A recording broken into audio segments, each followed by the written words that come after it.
West of Arkham, the hills rise wild. There are valleys with deep woods that no axe has ever cut. There are dark, narrow glens where the trees slope fantastically, where thin brooklets trickle without ever having caught a glimpse of sunlight. Hello, and welcome to Cheap Scares, a podcast that is as indescribable as it is colorful. I'm your host, Sibyl Arnett, and with me... Hi, I am David Schneider. And we've finally run out of those gags. Look, it's been a long day. I'm really worried about my alpacas. You can't hold me to this every single time. And today we are covering The Color Out of Space from 2019 by Richard Stanley, co-written by Scarlett Amaris, and starring Nicolas Cage as well as other people who you're not here for because you saw him on the poster. Oh, you mean you're not here for what's her name from Nip Tuck? Koryanka Kilcher? No, Jolie Richardson. I legitimately forgot who was in Nip Tuck the instant I stopped watching it. She played the wife whose name I am trying to find on this list right now, Julia. Yeah, it's a show where I can remember the beats, but I couldn't tell you who was in any scene. Basically, I remembered, I saw her and I was like, I've seen this TV mom before, and just had to narrow it down from there. Anyway. Well, she doesn't play it up to those Ryan Murphy highs in this one. A little. Once things really kick off, she, So, as you are probably familiar, if you are listening to this, this movie is based off of an H.P. Lovecraft story.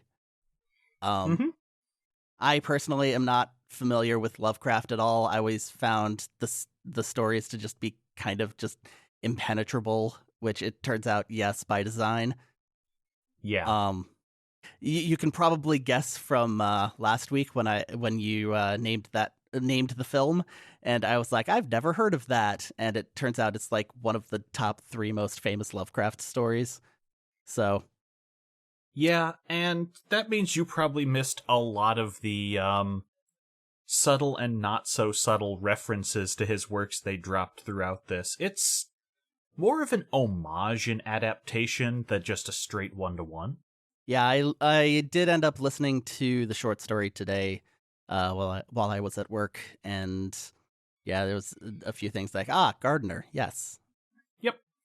And the name of the university that the one character was wearing the shirt of. Miskatonic, yeah. But yeah, just Lovecraft, the Cthulhu mythos, you could say, never really, it's not my kind of story, really. It's, especially since I sort of mostly experienced it secondhand through things inspired by Lovecraft's works. And basically a lot of that just means we start describing a thing and then end the sentence. Finish it with which no man can comprehend or something like that. And it does make for an interesting challenge in adapting this to a visual medium. Yeah. Oh, they showed it. Yeah. They showed it all. And they for did. better or worse. I think there are some impressive uses of both color and just effects. It doesn't go hog wild with anything that you'd need ILM to make, but the usage of CG in this is pretty effective for how minimal it gets pulled out at a time. Yeah. There's a few pretty wild puppets too. Yes. But yes, by showing it all, it does also come into my other problem with the Lovecraftian stuff, which is the whole description is like it's a thing which is beyond human comprehension, and my immediate reaction hearing that is, okay, like what? Give me an example. Which is the wrong reaction. I understand this. But then if they have an answer, it's Tentacle Planet. I'm like, okay, I'm gonna go like watch My Hero Academia or something. You enjoy this. The other thing you have to realize is that a big problem with any of the Lovecraft stories these days is you try and go by the vague descriptions given or some of the art thereof of the creatures, and it's just like, yo, but fur affinity exists. I can see worse than this and probably find 3 people who are really into that.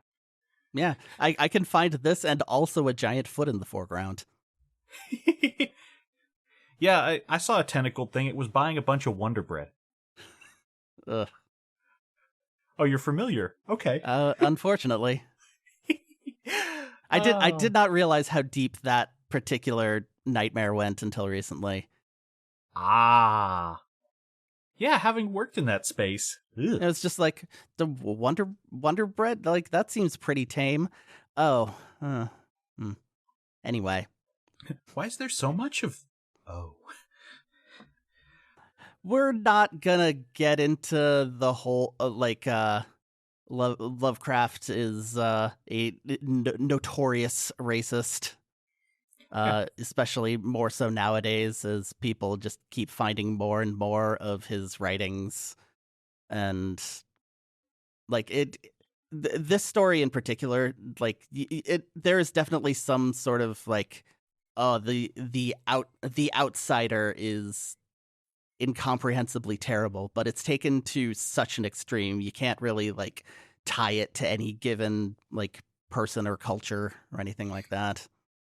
Yeah, pretty much the only 2 things you need to know about that, which will keep it entertaining, are if you don't know what we're talking about, Google H.P. Lovecraft cat, and if you are familiar with also noted problematic figure Warren Ellis, I don't know if there was any more succinct takedown of him than an issue of Planetary about, one of the immortal cast of this pulp fiction universe meeting Lovecraft, and a joke that I will not repeat on a microphone.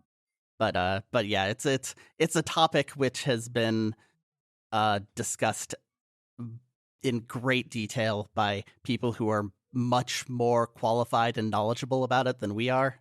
So this is just a fair warning. We're not getting into it. Yeah.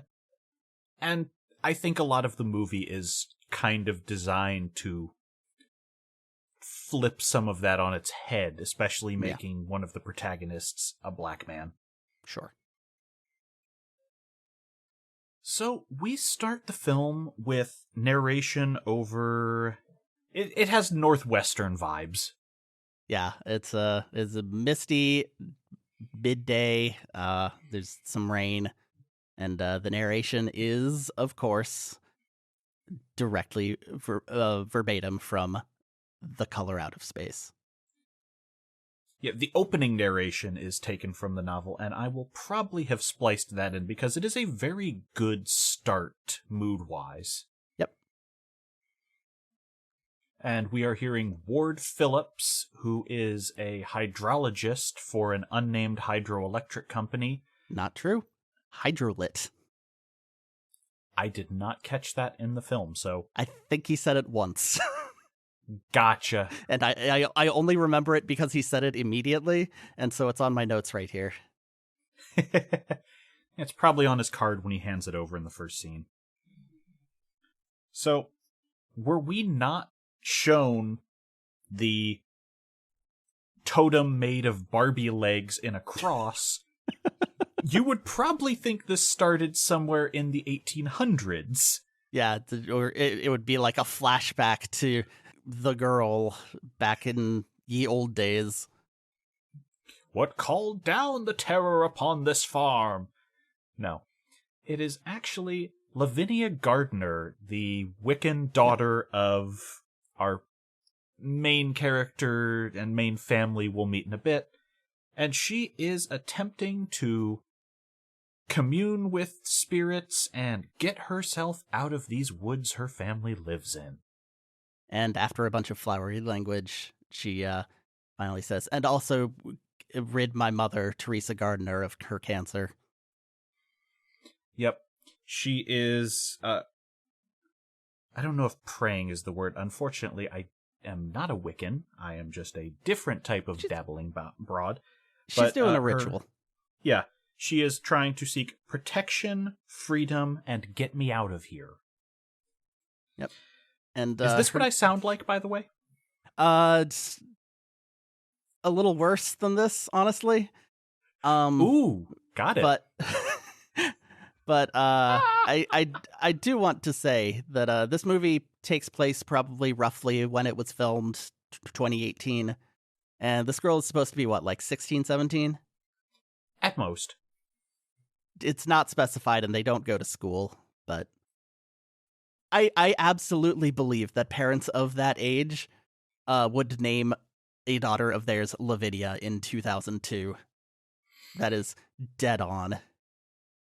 Well, we also find out that at least one of them is an ex-hippie, so... Yep. And at this point, Ward walks up and interrupts the ritual, pissing Lavinia off, but not too much, because, you know, he's kind of cute. Yeah, she's really mad, and then he asks if the ritual was Wiccan or Alexandrian, and she's like, oh, actually, this guy's kind of cute. Mm-hmm. But and also he's wrong. Unfortunately, he guesses wrong. Yeah, it is a Wiccan ritual and not Alexandrian, and she gives him directions to get off their land. Politely, at the end. Yep. She's wearing like a flowy ritual dress sort of thing. She also has some colored streaks in her hair of a very let's call it suspicious color. Yeah, there seem to be a couple shades this movie favors. Yeah. So it's sort of a pinkish purplish thing. I don't know. Yeah, you'll likely see it as part of the art or whatever for this episode. It's all over the poster. Yeah, it's all over every poster. Yup. And in what I'm sure was something that was suggested by one Nicolas Cage, the horse is a white horse named Comet that she rides off. Did we mention she had a horse here? Comet the Super Horse. Okay. He's a giant Superman fan. I assumed it was a Lovecraft reference, but that works too. Nope. That's why I think that's Nick Cage, because I don't know if anyone would have named the horse Comet otherwise, especially one that's a dead-on match. Well, I suspected Nicolas Cage of doing something, which, if it weren't for a few events later in the film, I would probably hold on to this as fake truth, is that Nicolas Cage showed up one day with a bunch of alpacas. And they just wrote it into the movie. That's not what happened, but I feel like it could have happened. It is incredibly plausible, given everything we know about that dude and his purchasing habits at one point in time. Hey, Richard, I got an idea here. You know what would be great? The animal of the future was just talking with a guy. One part of that is a direct movie quote. So yes, they live on a big ass farm. Well, not big by farm standards, I guess, but it's big by my home standards. And it's a pretty remote. 2 stories in an attic, has a basement wine cellar. The grounds are big enough to have a squatter that they never see. Yeah. But he got a well, got a barn, does have some farmland. They grow their own food. He describes these alpacas that he bought as the animals of the future, and he never explains what makes them that. 'Cause they don't produce that much milk. They probably taste terrible. It very strongly implies that he was taken for a con. To buy these alpacas and just absolutely refuses to admit wrongdoing. I mean, what else is he going to do with his day if he doesn't have the alpacas? I know. His wife's the only one who seems to work. But we resume with Ward leaving the movie for a while, and Lavinia comes home, where Nathan Gardner, Nicolas Cage, I think both of us are just going to call him Nick Cage or Dad, because they don't say his name much. And he's chilling on the porch, just being, where were you? Where's your brother? Where's your helmet? Where's your boots? Yeah. And it's, a little bit of overprotective parenting, because she's not riding this horse at high speed. She's trotting through the woods. But accidents could happen at any time. It's true. And she gets everyone off her case by just not so subtly suggesting her older brother Benny might have, gone off for a little bit of that devil's lettuce. That was the sound of me trying to do a joint. I wrote the words wheat gesture. Yes. And despite marrying a hippie, apparently Teresa Gardner, their mother, not the fondest of weed. Like, it seems to be a personal bugaboo of hers. Instantly sets her off. Meanwhile, the youngest son, Jack, probably 8-ish, is just looking down a well somewhere in the middle of this. Yeah, he does that a lot. Turns out. It's a cool well, I guess. Yeah, her older brother, the weed brother, he's in the stable with their dog. Yep. And he found some sick aviator goggles from their grandpa, but he gets dibs on them because she took the compass, which we saw earlier. She was looking at it while doing her thing. Yeah, she's using it as a focus. And we don't really get a lot out of the compass in this movie, so I assume that's another one of those references. I'm gonna be honest, I didn't place it as such. I think it was just meant to give any depth whatsoever to these characters. Yeah, I did end up listening to this particular story earlier today. I got it as part of the complete H.P. Lovecraft collection audiobook, and I don't think I have 50 hours of H.P. Lovecraft in me. There's maybe 3 or 4 I'd suggest you do, and you've got a pretty good coverage. I also put down that Benny found Digimon goggles, which are basically what they are. They're the ones every kid gets on that show if they're the leader. But a lot older and dirtier. Yes.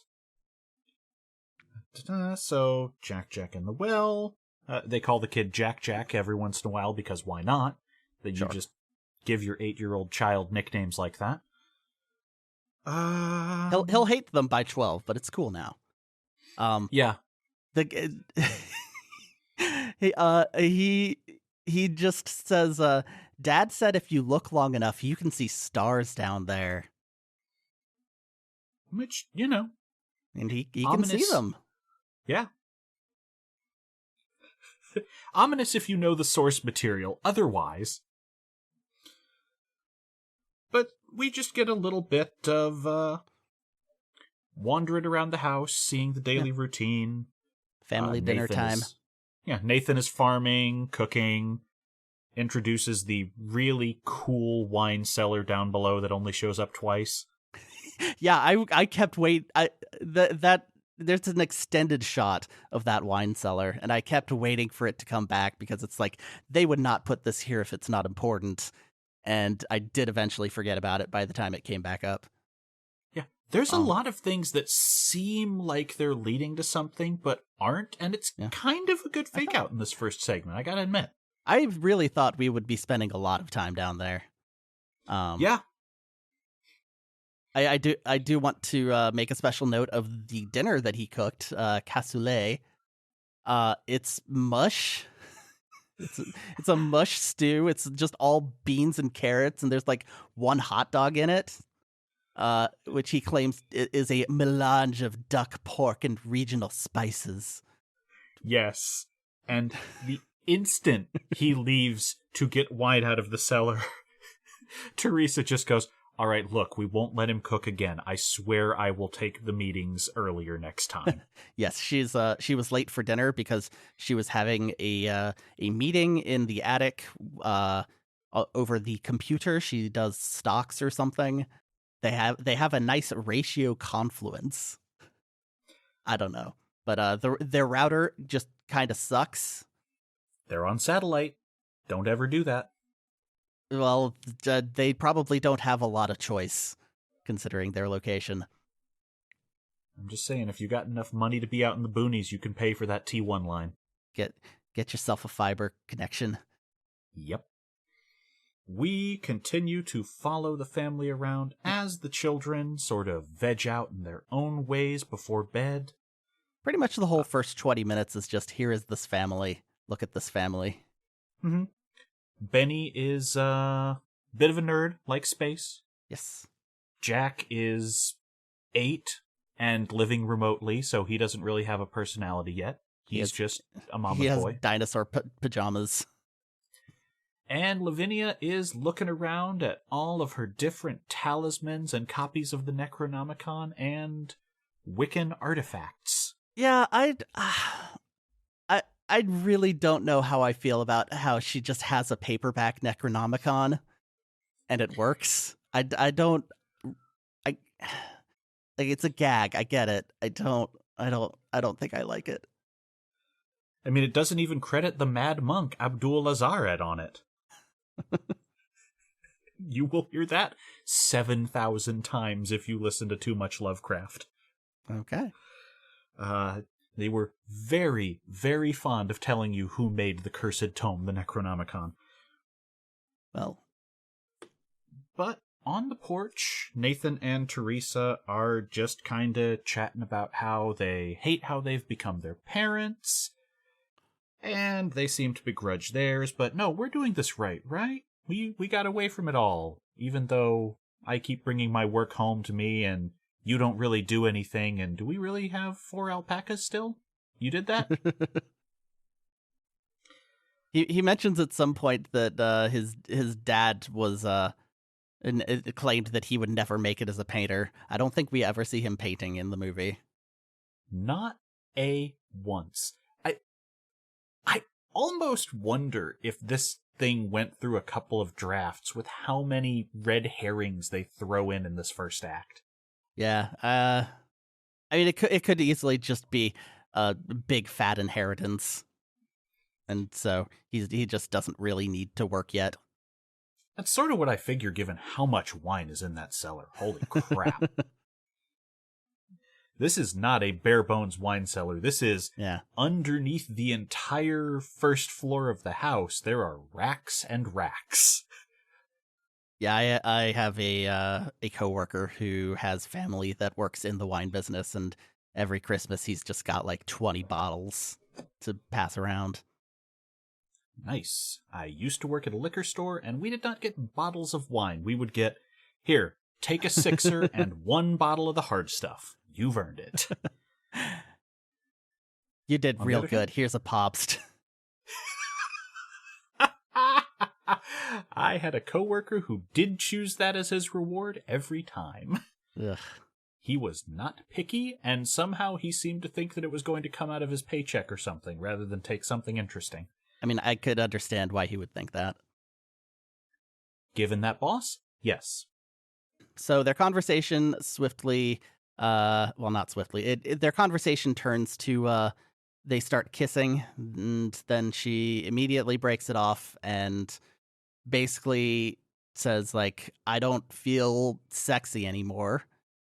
They don't specifically say that she had a mastectomy, but they talk all the way around it. Yep. And he's like, well, I'm a leg man. And then they start going off on, like, okay, well, if I have my legs cut off, will you still love me? And they start talking about, like, tucking her in the carry-on luggage. And it's just like, these people read manga. You don't know. They could be art house cinema lovers, and in fact, it's a Boxing Helena reference. Sure. Yeah, that's a film we're never going to cover. I agree. Familiar, are you? No. Okay. No, we've you've given me enough. I'm good. I'm good. But they do end up making their way upstairs, and they too go to bed, and, something clicks. Something's still there. Yeah, it's a nice little conversation. They start getting a little handsy. They're on their way. Mm-hmm. And Until at this point, Jack starts hearing something rattle. The dog's getting a little upset. Benny's drooling at his computer screen as it starts flickering. Yep. And the purple. Yep. Yes, there's a purple thing in the sky with a big purple ring around it. Mm-hmm. And eventually it hits with what will later be described as the sound of a sonic boom and then a burst of light over the whole house. Yep. Nobody really reacts to it except for the dog. Jack a little this bit. This is the start of the weird shit. Yup. Lavinia's just lying there with her headphones on. Benny, as mentioned, is just staring at his computer screen and drooling, which is a bad sign. Yup. Then they just kind of all stay that way for a little bit until Jack starts screaming. Yep. And that combined with the sound outside is what finally kills the mood, and the parents decide to check up on the kids.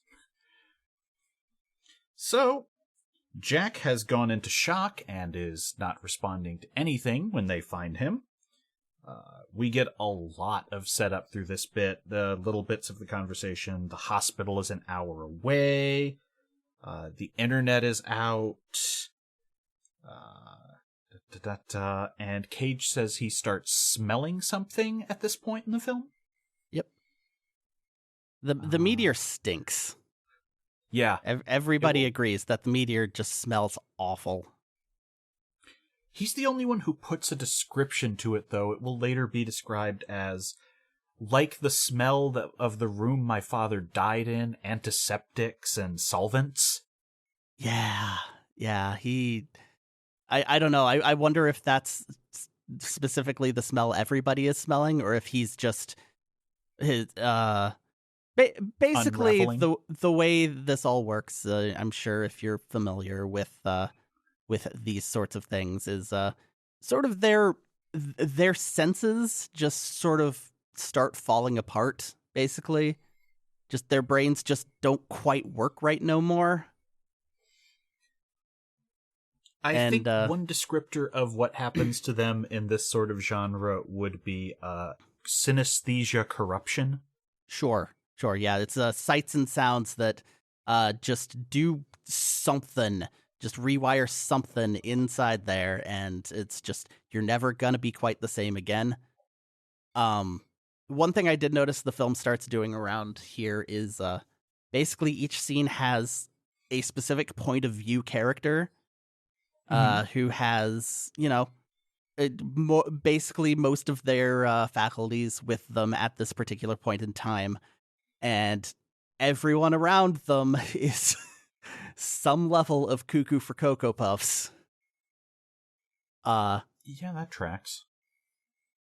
There's a few where it's a little blurry, but those are mostly near the end. But almost every single time there's the character that we are following through the scene, and they're fine and just reacting to the things, and then it'll switch to another character, and the person that we were just following is also starting to act strange. Yup. It's an interesting way to flow through the storyline. And it makes for a good gimmick, especially when we start handing those off mid-scene and you're not sure what to trust. They play around well with this concept. But he doesn't want to take this child to the emergency room. It's an hour away, which I think at this, like, I know the hospital isn't going to help, but they don't. And also, I feel like maybe when your child stops responding to all sort of stimulus, you should try getting any kind of expert opinion. But Jack just snaps out of it and wants to sleep in their bed tonight. So there goes that. There goes a lot of that. Oh, that was already gone. Yep.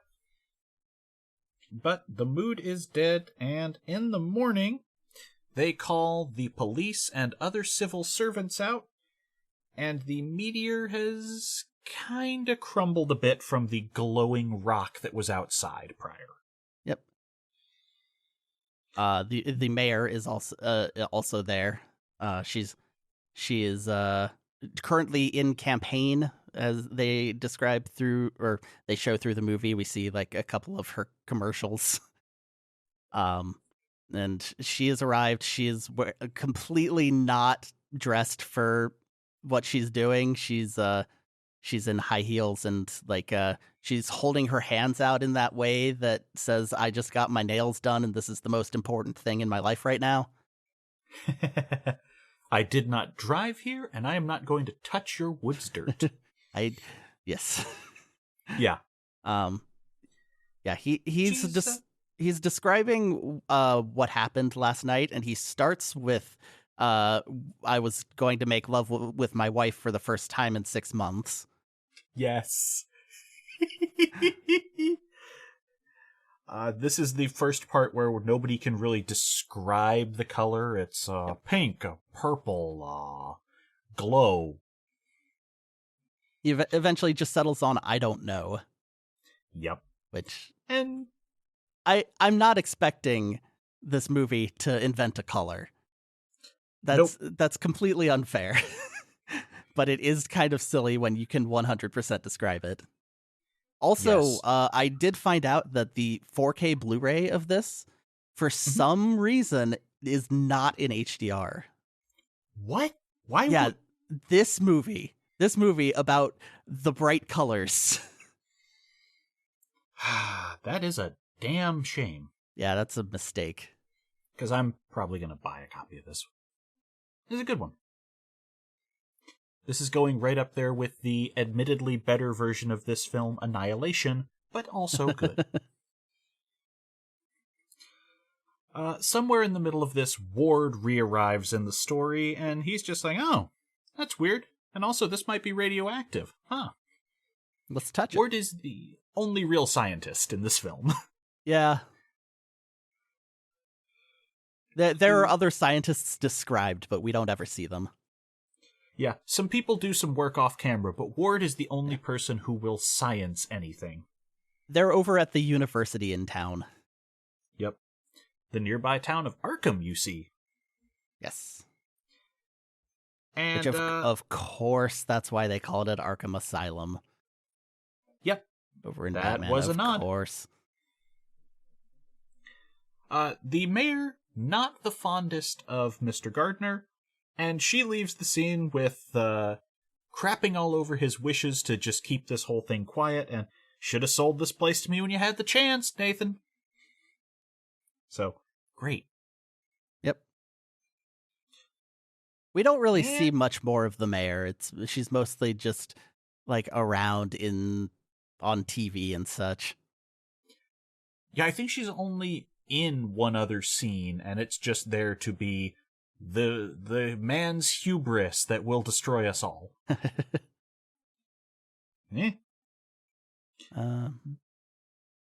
Everyone starts getting a little off at this point, and Ward notices while he's around. Yep. That's because he's the center point of this scene now. Mm-hmm. And he also wasn't around the big explosion of whatever that color was. So, Mom's getting weird about Lavinia. Oh, yeah, you're at that age where you'd absolutely be attracted to, and just like really fumbling that conversation. Yeah, it's basically just like, look at the gap between your socks and that skirt, you little slut. Yep. And so she runs Almost direct quote. Yeah. and the teen girl naturally just runs off to cry at that point, because like, what are you gonna do? Yep. Meanwhile, Ward has followed Nathan and Benny outside to learn how you milk the alpacas. This is, I think, where we get Animal of the Future. I believe this is to scare him away from his daughter, to scare Ward away. That seems to be the impression that I'm getting. It's just like, I don't know what the end goal is from milking an alpaca, but it doesn't unsettle him. So yeah, at most he offers him a bit of milk. He goes, lactose intolerant. Your loss. He just chugs it. Yeah, right out of a bucket. But at this point, Ward continues his surveying of the region, and he runs into Ezra, Tommy Chong, who is just chilling in a little greenhouse shed. Yeah, he's got a tiny house. Yeah. Oh my god, it is. Damn it. So, yeah, that immediately answers the question of why do we just have a squatter here? You're not going to kick Tommy Chong off of your property. And also, it answers where Benny's been getting weed when he can't go into town. Oh, he's got so much. Oh, yeah. It's a lifetime supply in there, I'm sure. Yeah, Tommy Chong has just leaned into being America's weed elemental alongside Willie Nelson. When he's about to go, Dad is like, well, you know, I'm sure you want to talk to him, but he might not want to talk to you. Which is like, you know, those notoriously racist hippies. I mean, Ezra is one baseball cap away from being Dale Gribble. The man has wired up the woods with cameras. All they say is that he used to be an electrician. Yep. He's got a whole room full of screens in this tiny house, and he just keeps recording devices that go everywhere, including underground. He's just got like a reel-to-reel. Yep. And it's yeah, again, they're establishing a lot of things that aren't going to matter until very far into the movie. And also, the more I think about it, that is a 2-room shed. Why is half of that shed just nothing but recording equipment? There doesn't seem to be like a basement path or anything, no second room. Maybe he's a vampire. You know what? It wouldn't even be the strangest turn in this movie. Yeah, he has a cat. He does have a cat. He has, quote, a pussy named G-Spot. Which is totally hilarious. I wrote that in my notes with the sigh of someone who knows we have to discuss this, don't we? Discuss is a strong term. It's basically just there for 2 jokes, yeah. Yeah. But around here is where Ward is offered a cup of coffee by Ezra, and he looks at it and is like, something's floating in this. Oh yeah, something about the aquifer. This does not seem like the time of year when you should be having things floating. You mind if I, take a sample of this? They're real like dismissive about this going to test the water business. You damn city boy. He only mentions it to Ezra at first, and Ezra's just like, yeah, you do that, man. Well, Benny's there too, and he's also unimpressed. Benny's probably just getting a contact high from existing around Ezra.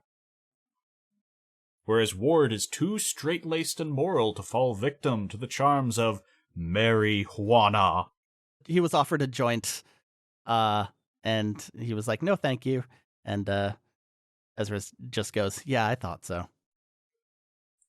Ward does have giant square vibes. He's the only hydrologist I've ever seen who gives off "Are you a cop?" vibes. Look, he's here to do business. Damn it. And science. Including and science. He has a tent for business and science.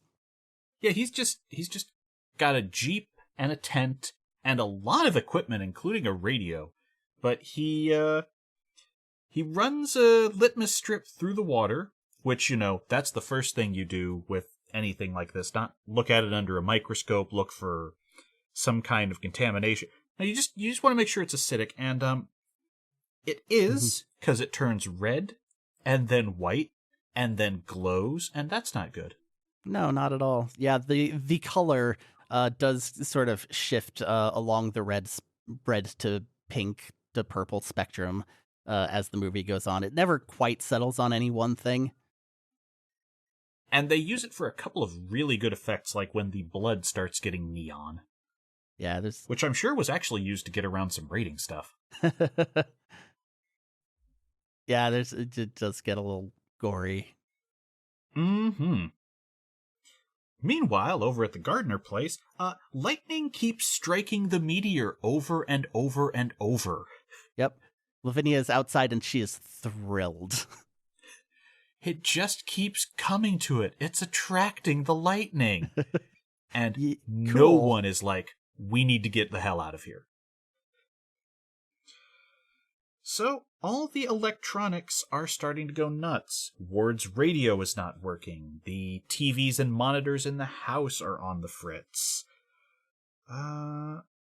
There's a noise in the woods. I better go check that out. Yep. And it's just like, he just basically just finds some fog that occasionally turns the color. It's kind of dumb. Yeah. And then his car turns on. That is the weirdest one. Yeah. Ward's car just comes on briefly and flashes its lights at him and then it turns off. Okay. Yeah. Very scary. Yep.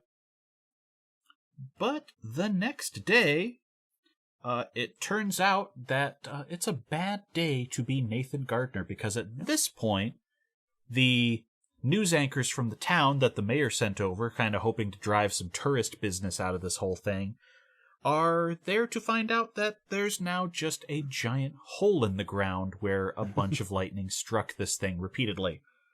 Also, the surroundings are starting to resemble a certain color. Just little plants and things here and there. I noticed a salamander sitting on the well that its spots were also the color. Yep. The first real blatant one, because there's a couple little nods, but these very fuchsia flowers are springing up around and just barely past the well. Mm-hmm. But the news anchors are just... They're awful. Oh, yeah. And as the whole family is seeing this, they're just like, oh, why did they keep that in there? They couldn't even give me a comb. I never said UFO. Yeah, they keep listing him on this Chiron as UFO alleged something. I don't think it's survivor. Witness? Something like that, yeah. It's a real good one because, he's just a laughingstock. And this is basically the last anyone in town is going to think about the Gardner meteor for a bit. But as all this is going on, he's getting heated and Teresa is just cooking dinner because, damn it, we can't trust Nathan in the kitchen. And this is when Jack goes to get his mother and go, hey, Mom, hey, come see, Dad's on TV. She's very aggressively chopping some carrots. She's kind of just staring straight ahead, just mutilating the carrot, pretty much.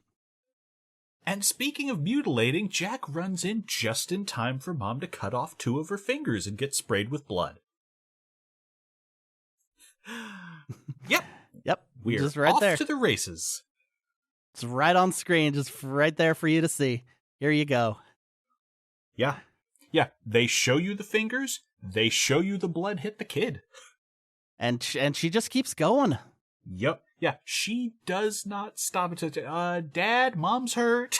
And then she just raises her hand and stumps at the ends of a couple of fingers, and she goes, "Dinner's ready." Food's up. Yeah. Which it is absolutely is not, even if she hadn't just chopped her fingers off. Yeah. So, Nathan decides this is the time where we're going to drive the hour to the hospital. Benny, you're in charge. Make sure those alpacas get inside. Can't say she's faking this one. Nope. This is, yes, this is an alpaca curfew, damn it. They gotta be inside by 10. Why? I don't know. It's gremlin rules. They're the animal of the future, you know. True. If you let alpacas get wet or eat flowers after midnight, occasionally you get mogwai. You know, this movie does bear that out, actually. Yes. But the house starts to get a little weird at this point. Yeah. The time starts speeding up as this goes on. Each day is it's a little bit shorter, and it's kind of just like a few minutes at this point. Yeah, from here things start accelerating quite a lot. And meanwhile, Jack is wandering out and just whistling at the well. Yes. Which is actually incredibly creepy when Lavinia comes out and it's like, "Jack, why are you out here in the middle of the..." "Shh, I'm talking to the man in the well." And then she's like, "Oh, well, that's not..." And then she stops when something whistles back.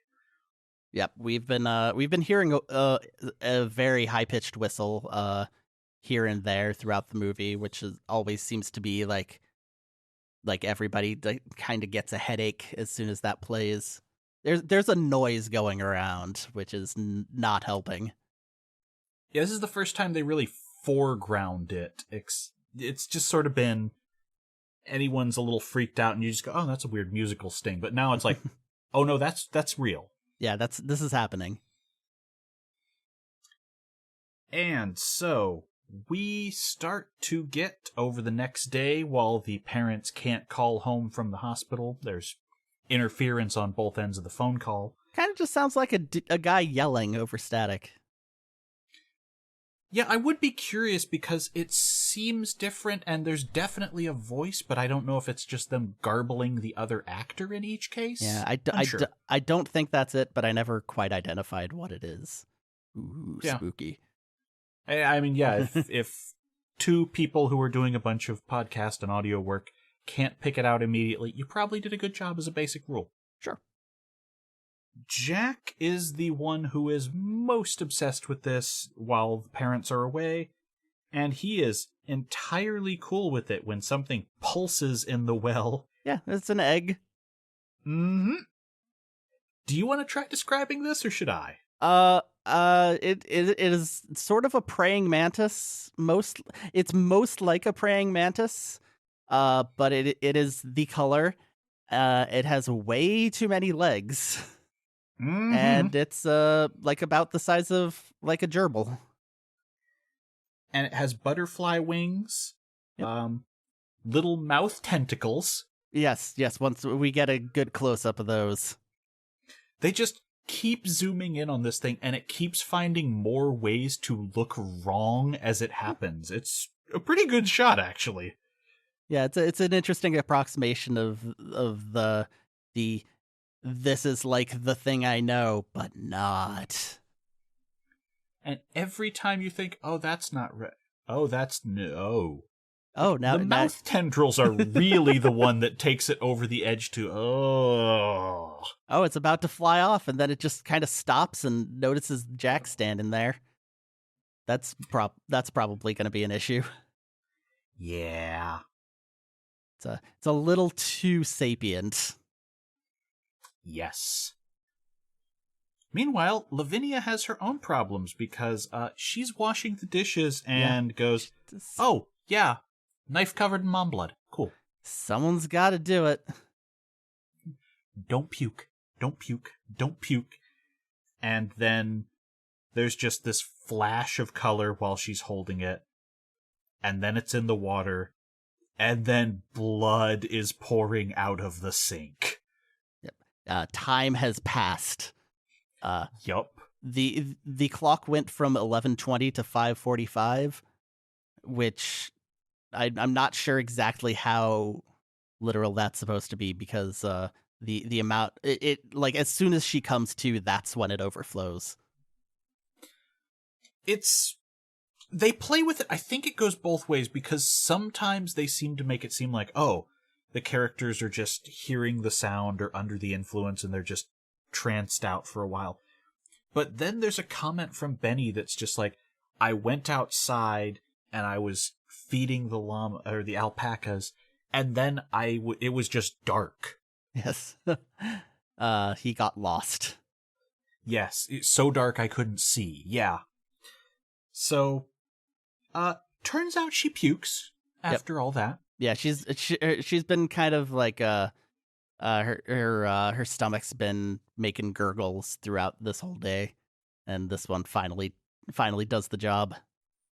Yup. And this is the time when, at her lowest, Ward, the cute hydrologist, shows back up the door and is like, "Hey, Lavinia, how you doing? How you do? I feel terrible. Please go away." Cool. About that, do not drink the water. Do not drink the water. Yep. And she doesn't even seem to like understand the words that he is saying at this point. Yeah. She looks terrible. Which, 5 seconds after you're puking and God knows what happened. Well, again, we've shifted protagonist. Mm-hmm. So she's under an influence of some sort. And he walks past Jack, who's just staring at the one. He's like, "What you looking at?" "I've got a friend." "Okay, then." He just leaves. We've spoken twice. It's like, I'm not dealing with this. I've got enough problems. Yep. And, does the polite thing. All right, I'm going to go talk to Ezra. And Ezra's door is unlocked, and there is just silence. And inside, Ezra's reorganizing, man. "Hey, have you seen G-Spot? I ain't seen that cat around in a bit." Yeah, he's painted his face a little bit. I don't really recognize the design. I don't know if it's supposed to be anything other than he's just slowly going more something. Because he's got a little bit of face paint in the first scene. You could maybe just put it down as, oh, hippie stuff. But this is starting to convey the vibes of your mascara is running after a bad crying jag. Yeah, it's clearly escalating. Mm-hmm. There's something down there. I heard them while I slept, shuffling around, chattering. They're talking down there. The people under the floor, man. The aliens. And Ward listens to the recording. He's like, it sounds strange, I guess. He offers a few plausible explanations. But no, Ezra's damn certain that what he's hearing are aliens, and it is under the ground. I wrote down his little speech here. It's you don't get it, do you? It's not out there. It's in here. It's in the static. It's in the moisture. Up is down, fast is slow. What's in here is out there, and what's out there is in here now. Comprendo? No. Yeah. No, he does not. Ward so does not comprendo that he's just like, I'll let you know if I see G-Spot. Well, you might see her, but I don't know if you'll recognize her. Yeah, what? Yeah. And, okay, drink some bottled water. Yeah, just stick to the bottle stuff. So at this point, Nathan and Teresa are driving back, and it's like, I'm just so embarrassed. I can't believe I did that. I don't know what got into me. Well, it's all right. They just be careful. Just try not to type with those. Don't bump it on anything. And they nearly hit a giant mutant cat that's hissing at them in the middle of the road. Yeah. So they start getting real nervous, and it's like, maybe we should get back home quicker. She immediately calls, and it goes as well as the previous times they've tried to call. Yep. We see that in this case, no one even has the phone. It's just sitting on a table downstairs. No one is near it. Lavinia's upstairs. Jack is outside with the dog. The dog hates it as the color starts oozing out of the well. Yep, and he goes to chase it, and then there's some bad sounds. Oh, yeah. I thought we heard the dog die off screen, and we probably would have been happier if it had. I don't recall seeing the dog again in any capacity. It's part of the thing. Okay. Yeah. Okay, I guess that's fair. Yep. That's true. It did have too many heads. It did. Yeah. One of them didn't look like the others. Okay. Anyway. Lavinia is just covering her ears and trying to drown out the sound with music, and it's not doing well. She goes to try and talk to Benny, and his PC is pulsing in the corner. Finally, she goes downstairs, finds him. They're both very upset, and something is wrong here. Yeah, nothing is right. They finally realized that this is beyond a problem. Yes, but we got to get to town tomorrow. They are also not equipped to properly describe it. There is a very teenager discussion. You still have that girlfriend in town? We broke up, and she wasn't really my girlfriend, and yeah. It doesn't matter. Not important. Yeah, we should go stay with her tomorrow. We're going to take the car into town. And they hear the phone inside, and it's like, it's probably Dad. I hope it's Dad. But the walls start pulsing as the lights dim around them, and the car pulls up with Jack staring in the middle of the road. Yeah, they do the really dramatic kid standing in the darkness, and there's a bright light behind him.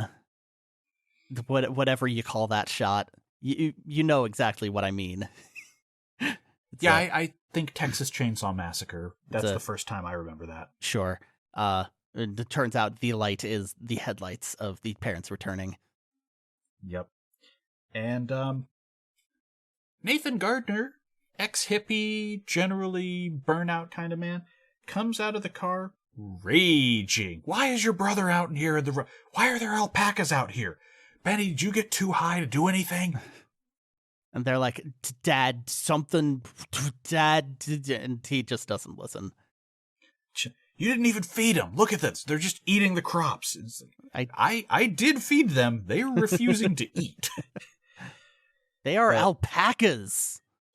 Yeah.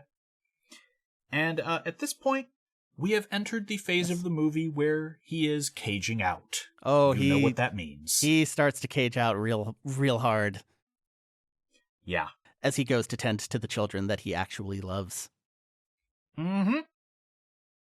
So Teresa's carrying Jack upstairs, and he's gonna sleep in their bed tonight. But Nathan is like, I've been out in the hospital for 24 hours.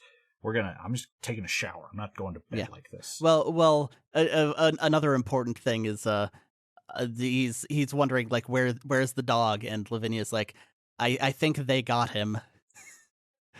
And finally he just goes, nothing has been fucking this place up.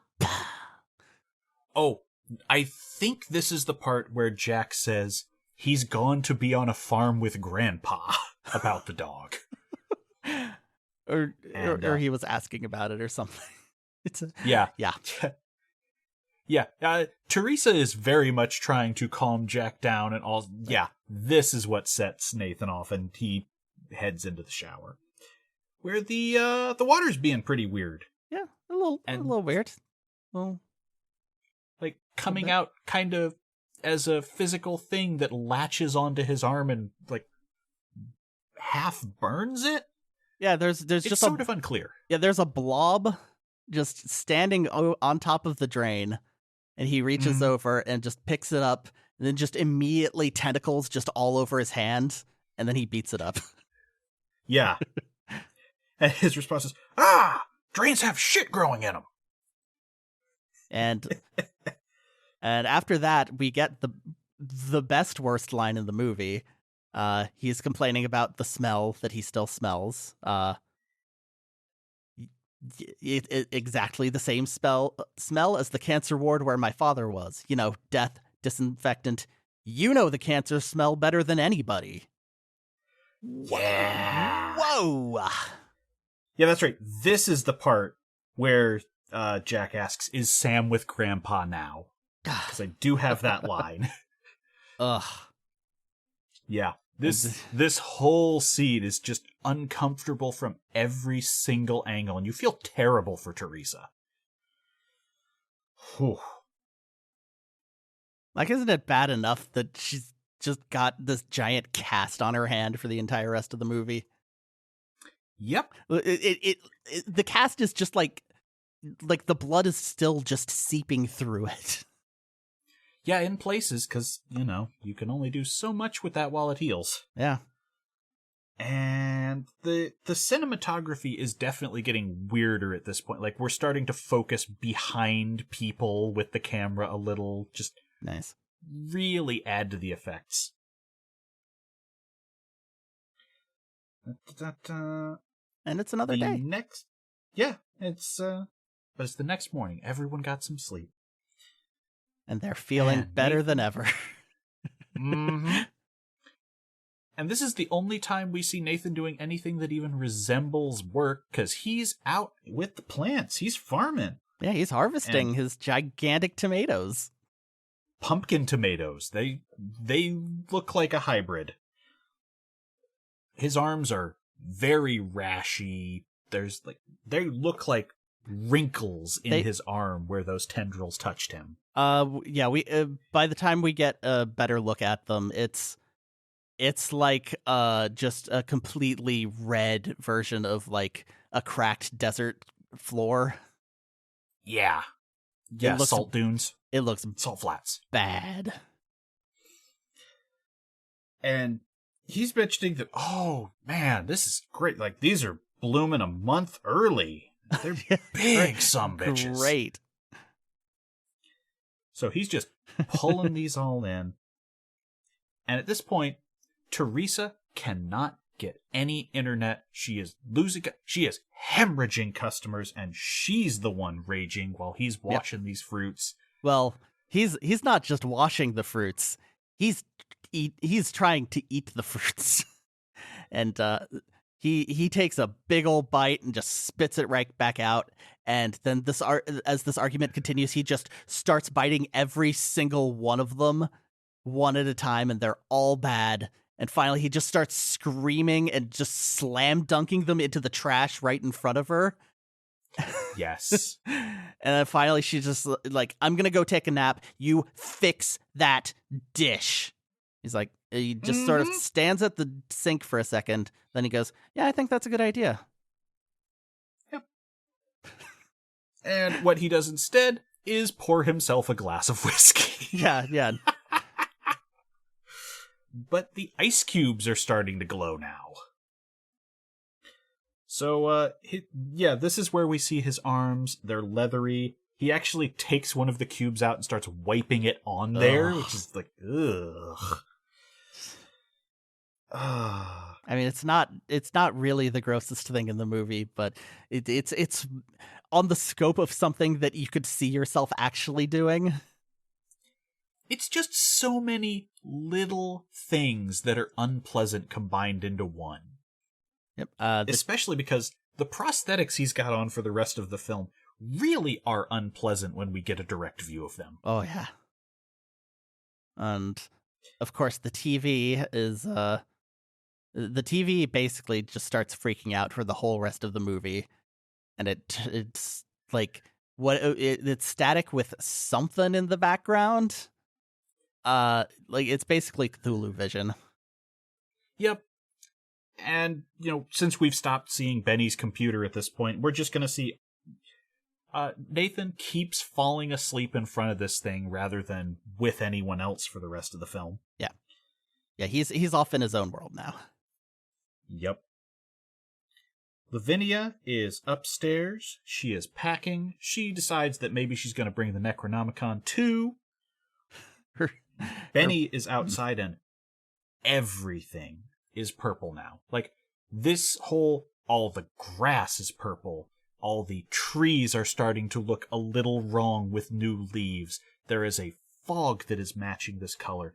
It is a sight. And Lavinia upstairs is trying another ritual. Yeah, candles, sage. That's the smart play right now. Slicing her arm open to sacrifice blood to the Book of the Dead. Yeah, and just starts carving runes all over herself. Mm-hmm. And at this point, Jack is outside too with Benny, and both of them are just walking towards the barn. And there's silence because it's like, well, there's not quite silence. Well, they're not making silence. They're not making noise. Yeah. Well, there's silence when they walk towards it. When they get in, there's horrible noises. The alpacas sound displeased. The alpacas sound meteor and gurglier. We don't see them dead on right now, but we get just enough shots of moving tissue in the dim light. Flesh and teeth and eyeballs. Mm-hmm. A little bit of Sam. You can hear one different voice from the heads. That's where you first find out, oh, there's the dog. Okay. I did not catch on to that, but ew. Yeah. And this thing comes out of one of the heads. It is this glow, and Benny starts hoofing it. And Jack falls. Do you remember the water tentacle from the Abyss? Mm-hmm. It's basically that, but it's like the purple. Yeah. What if instead of being a top-of-the-line 90s CG effect, it was instead just this neon vaporwave nightmare that pursued you? And, Teresa has heard all the commotion and screaming at this point, and she sees this thing bolting for her kid, and she runs in front of Jack and tries to shield him. Yep. Mistake. And that was a bad move. We don't see why for a minute, but Benny does not react well to this. They get a full force tentacle lightning attack. Mm-hmm. It looks like they're getting hit by something out of Dragon Ball Z. Yeah. And we catch everyone up at they have also Cronenberged together. Yep. We don't see it for a while. We just hear it. Yeah. They take them over to the couch, and we just see the back of the couch in like one hand. And she's just going, Lavinia has come out during all this, and she's, carved runes into herself, and everyone's just kind of like, you know what? Sure, that's tonight. That's tonight in a nutshell. Really? All right. The car is not starting because Nathan is obviously going, maybe I should bring them to a doctor, but he just flips out. The car is a cocksucker. Yep. Which he just yells that a few times, and then just starts screaming, just for a long time. It's about 30 seconds. Somehow, in the morning, Teresa and Jack are still alive on that couch. And Lavinia has the horrendous declaration that, oh, her body is just trying to reassimilate Jack. Yeah. It's just really calm, like just describing a normal thing that's happening right now. Mm-hmm. But yes, the child is just completely fused onto her back, and it's something going on. Nothing is like even if you were to take this as a normal thing, they're still not connecting quite right. No. It's only Benny and Lavinia inside right now, and he's saying it's not just matter, it's time as well. How long has it been? How long since Dad went outside to start that? And at this point, he comes back in, and all he says is, "Car is not happening."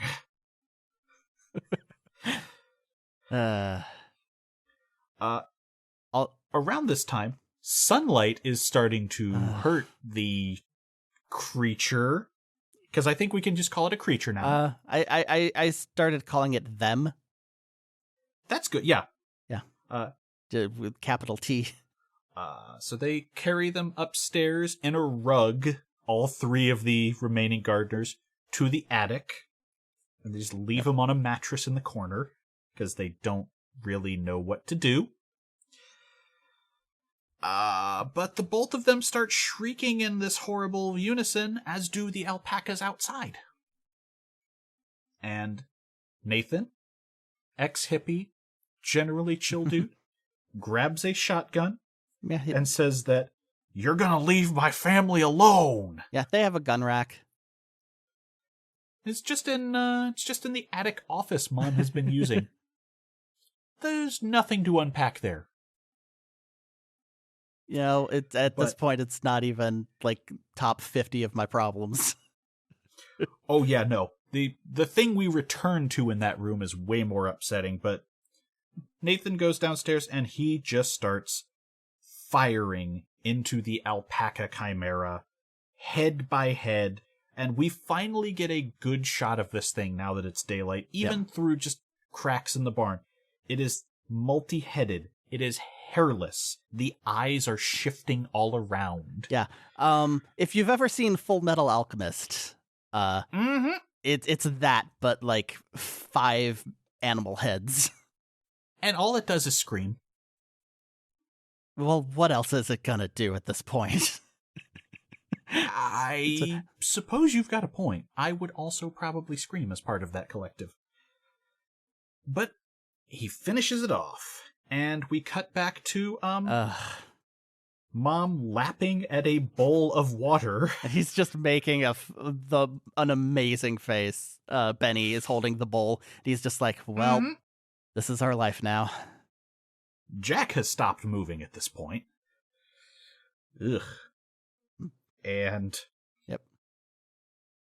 this is when a blood-covered Nathan just walks back into the room.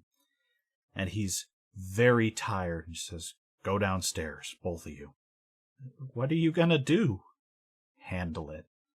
Like you handled the alpacas? Get out." At this point, Benny just decides, you know what, we have gone above and beyond here. We cannot do anything else, and he just kind of drags Lavinia out.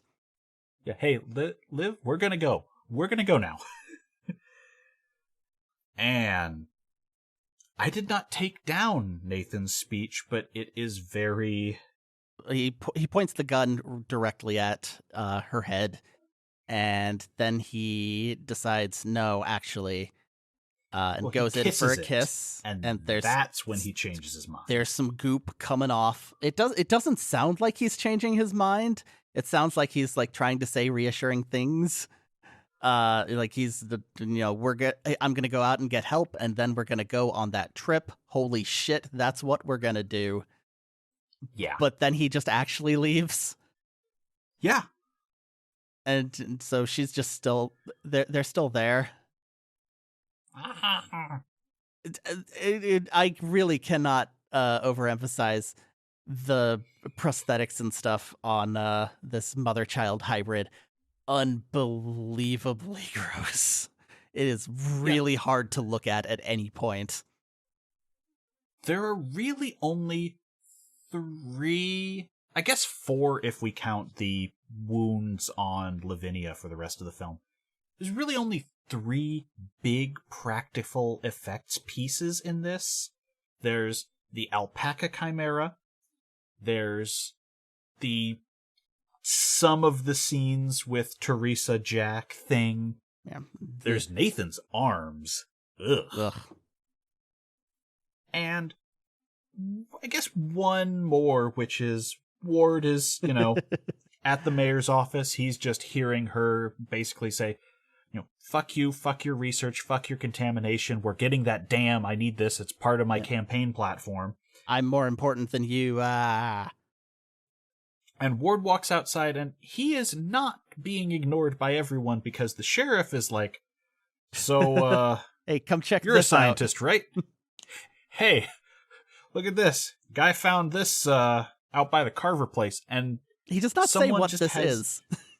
Yeah, just some stuff under a tarp in the back of his truck, and he flips it up, and there is definitely the remains of whatever happened to G-Spot. I think one of them identifies there's some birds here, think a bit of a deer. It's just a big pile of dead animal flesh. They look like they've been hit by radiation burns. Yes, and also 7 trucks each. Yeah. And the sheriff and Ward decide we're going to get in a car and we're going to go check on the gardeners right now. Right now.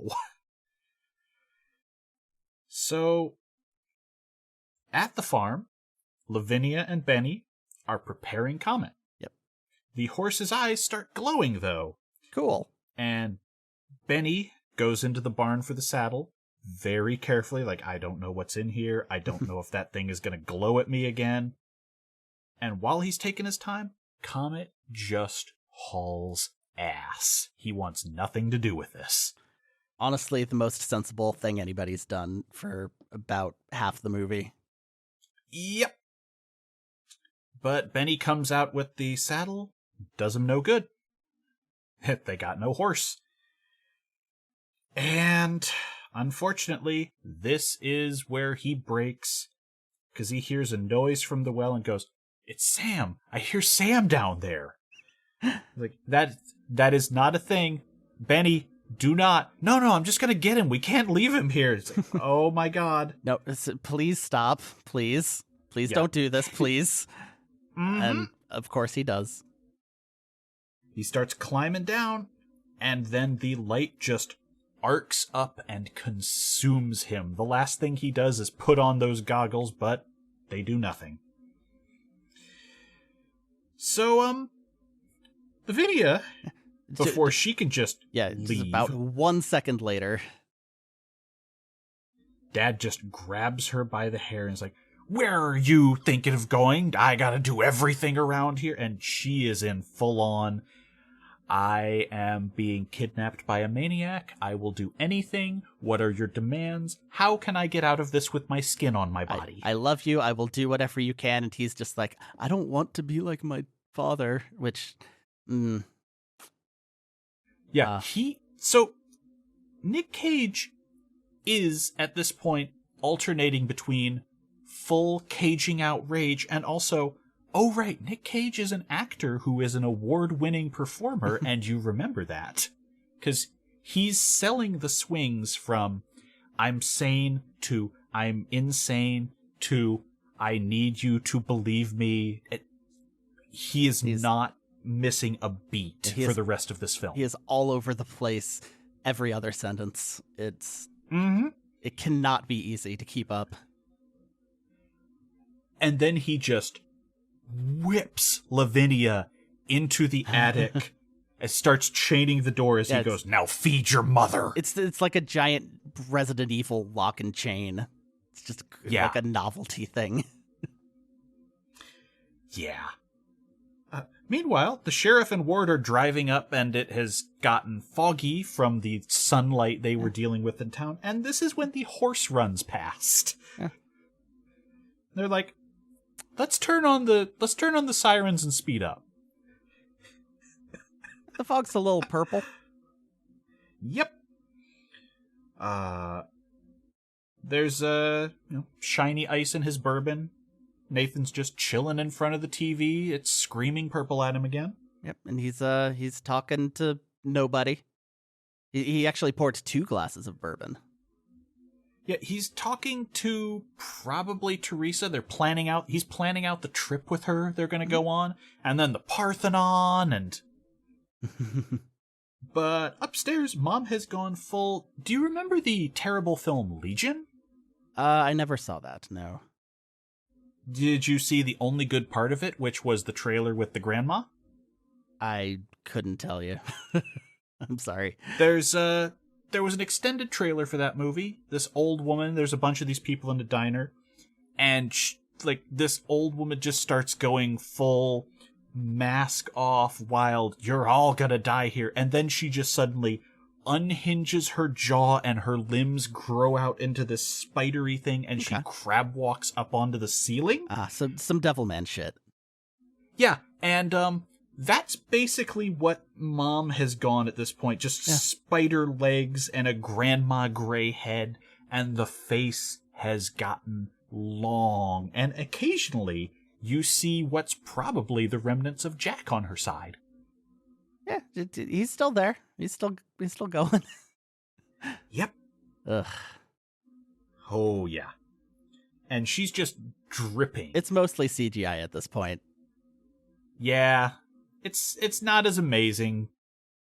I'm not complaining that they used computer graphics. It's just I don't know. I just notice it in general. No, it's a letdown after the really good physical work on the other critters. Yeah. But the way this thing moves, I don't know that you could get a good puppet. Yeah, there's absolutely no way.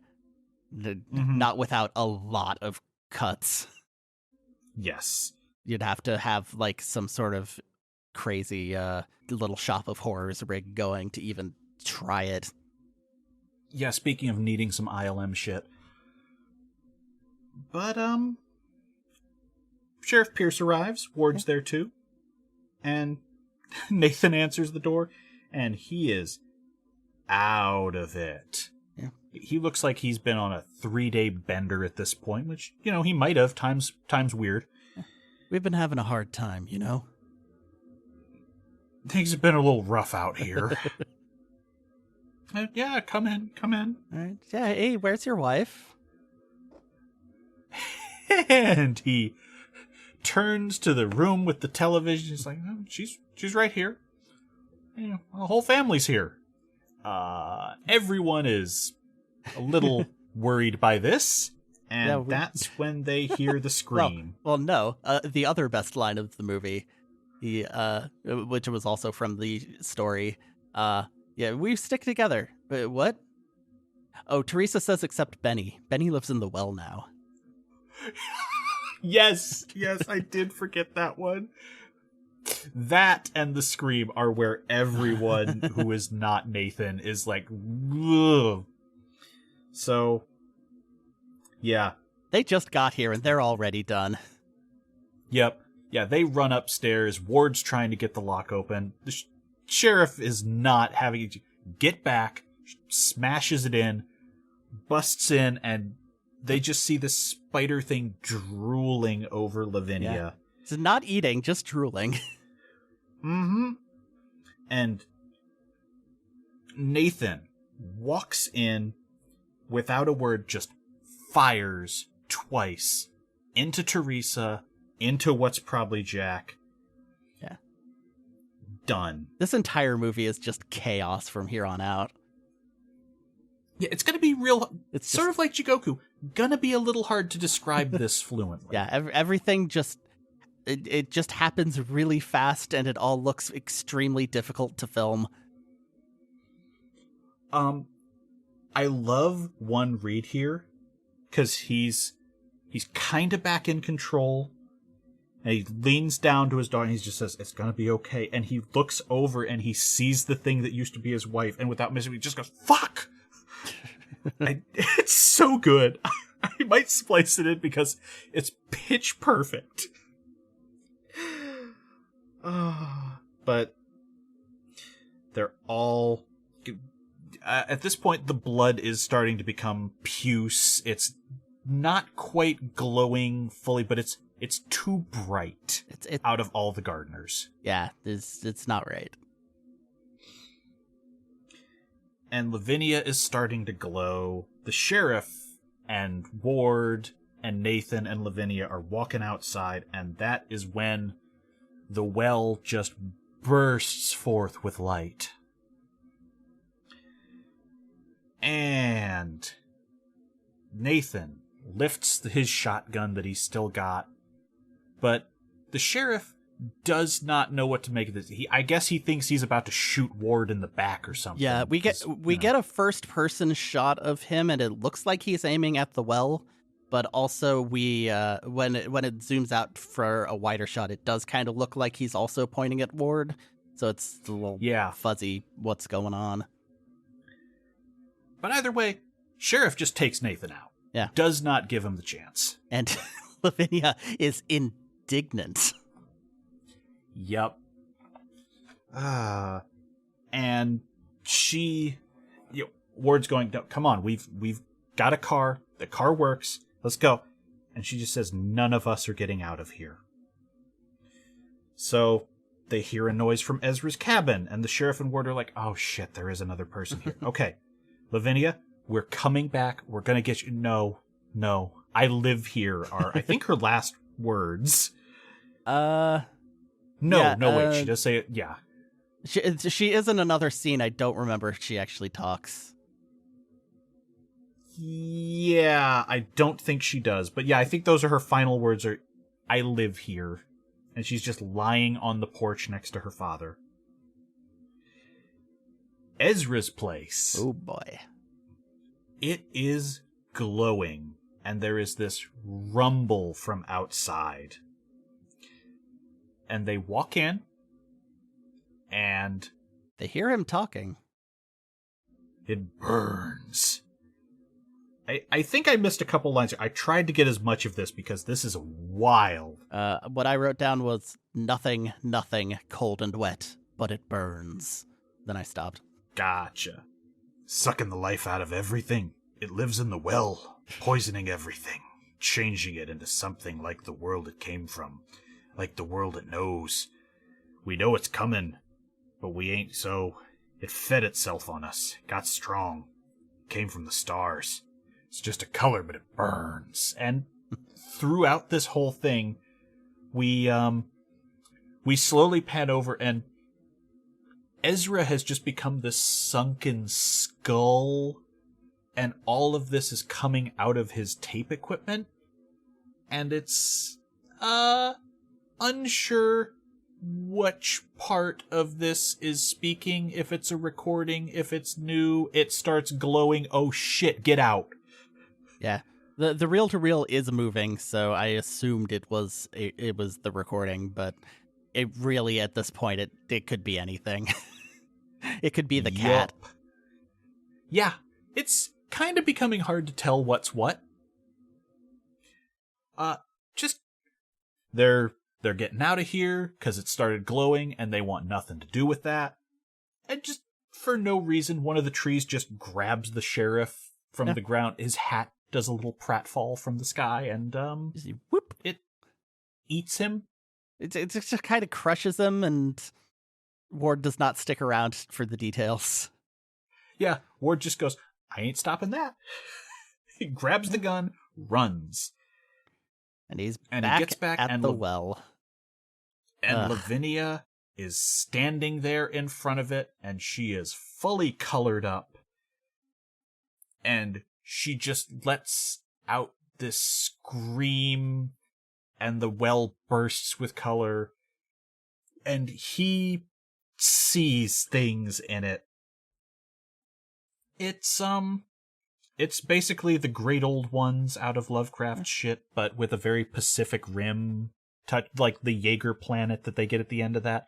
That's what you see. Tentacle planet with a big shrine. Yep. It it's zoomed. There's like a bunch of like whatever the cosmic galaxy looking stuff is, like nebulas, I guess. Nebula's Yeah, probably right. bunch of nebulas everywhere, and then it zooms in on the planet, and it zooms in on there's just the entire floor is tentacle, or the ground is tentacles, and then we see this shrine. It's just it really didn't work for me at all. No, it's clearly them trying to show the incomprehensibly alien great old ones chilling on their home outside of space and time, but if you don't know that, it's just a bunch of vision. I mean, it's too comprehensible, which again, I don't know what the correct solution of showing it and also keeping it like that is. So I can't like blame them or anything. It didn't work for me at all. But a good touch, especially right after Ezra's speech, is we just cut back to reality and Ward is screaming as the grass starts reaching up like the tentacled ground of that planet, trying to consume him while light bursts out of Lavinia. He gets up, he's like rolls, moves, just can't let it pin him. And this is where the world starts to melt. He's leaving trails in space as he goes for any shelter. The color bursting out of the well has just become this gigantic tornado that extends all the way out into space. And Ward is running inside, and the footage is like he's leaving trails, but not always, because it's not a consistent thing. Just in certain shots, he just drips behind him as time and space start falling apart. It's a good effect. Yes. Yeah, as we said, very hard to describe this last bit. For some reason, Nathan is inside at the TV again, and he's just like, come on over here, take a seat. We cut back another time. He's speaking in Lavinia's voice, which, like, every time we cut back from Ward to Nathan, something else has gone more and more wrong. Yeah. Suddenly, shadows of the family are on the couch. Come on, we're watching Nathan TV. Is like, yeah. Nathan is like pursuing him, like he's fighting, and finally he gets knocked down, and Ward sees the basement door, and he just crawls inside the cellar, and whatever is happening up top, Nathan cannot follow, and Ward just gets into the corner and goes into the fetal position.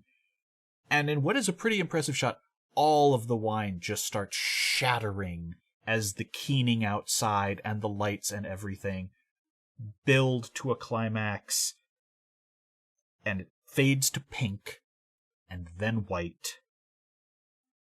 And we just come up in the blasted heath of the end of the novel, where it's just nothing but ash.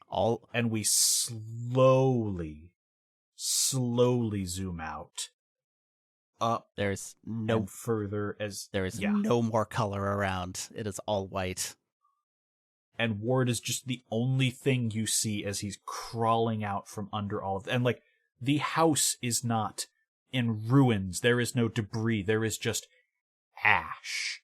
And as it gets further, we slowly see the edge of this field and then just the forest, but it's a wide berth, like miles. There's he finds the compass and picks it up. Which again didn't really go anywhere, but it's just there. It's just like, this really happened, I guess. And we find out the epilogue is another bit of narration from Ward, and he's just standing on the dam, which they did finish. He said the Gardner place is miles underwater now, but I will never drink of the water that comes from this dam. I have seen what is down there. I hope it is too deep, but I don't trust it. And he finishes a cigarette on top of this thing. And yes, he smokes now. Yeah. He looks haunted. Like, he's not saying anything, but this actor is just selling 1,000-yard stare on top of this dam. He just hucks the butt in and walks, like, nothing I can do to this water is any worse than what may be in it already. Yeah. He is reading from the story again. It is a the little voiceover. different. Just because there is no dam in the original story from my memory. Well, just the voiceover, what he was saying. Yeah. It was just a color out of space, a messenger from realms whose existence stuns the brain and numbs us with the gulfs that it throws open before our frenzied eyes. Yes. And so that's the movie. That is the movie. It is a slow starter, but once it gets going, my God. Yeah, it was a fun watch. It did not sell me on Lovecraft stuff in general, but it's definitely a neat interpretation of like how do we even do this? It's basically just an impossible task anyway, and just seeing people go all out in it is pretty fun. I enjoyed a lot of the interpersonal, the interactions between the family were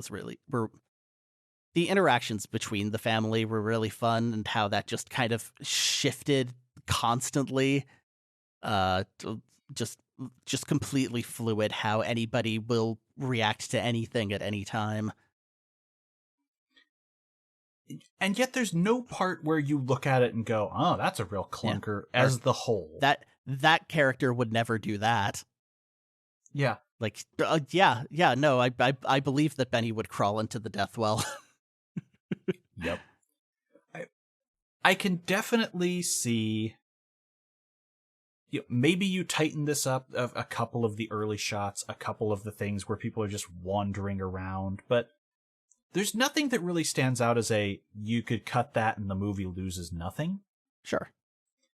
Everything, not everything comes together in the end. There's a lot of loose ends. Why did the compass live? Okay, whatever. But you get a good ride the whole way through. I didn't really. I don't know if Ward was really a great character. He was a stand-in for the narrator of the story, who also didn't really do a whole lot of anything. He was just there. He was just there to be the observer. Yep. And so once I made that connection, it makes more sense that he is the one survivor.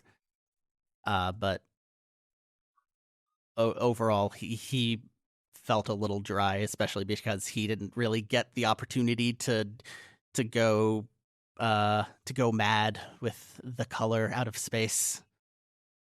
Yeah, he doesn't go hog like anyone else. He's gotta be the straight-laced one the whole time, even when he's bouncing off the sheriff. The sheriff just has a gun. Sheriff has a gun, but he also gets to make some real good faces. True.